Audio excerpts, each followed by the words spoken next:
Кафе ресторандагыдай пицца жасоо үчүн эң алгач камыры жана соусун туура даярдаганды үйрөнүш керек. Видеону аягына чейин көрүңүз. Бардык кыр-сыры менен бөлүшөм. Эң алгач апара даярдайбыз. Жылуу сууга дрожжи жана сахар салып аралаштырып, үстүн жаап жылуу жерге 10 мүнөткө коюп турсаңыздар, ушундай сонун болуп көтөрүлөт. Эми туз, зайтун май кошобуз дагы жакшылап аралаштырып, электен өткөргөн унду аз-аздан салып, камырыбызды жууруйбуз дагы. Пакетке салып, жылуу жерге 40 мүнөткө коюп турабыз. Камырыбыз көтөрүлдү. Эми 3 бөлүккө бөлөбүз дагы. Тегиз кылып тоолоктойбуз. Зайтун май менен майлайбыз дагы 30 мүнөткө тыныктырып коюп турабыз. Соусун даярдайбыз. Помидорду кесип, кайнак сууга 10 мүнөткө чылап коюп турасыздар. Сыртын ушундай сыйрып, блендер менен майдалап аласыздар. Кызып турган майга чеснокду кууруйсуздар 30 секундтай.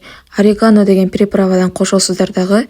Кайрадан бир аз гана 20 секундтай кууруп, помидорду жана татымына жараша туз, татуу паприка салып 1 мүнөттөй кайнатып аласыздар. Камыр жумшак болгон үчүн бир аз унду себелеп, кол менен жайып, чекелерин ушундай алып бүктөйсүздөр, тегиздеп, соусту сүртөсүздөр дагы.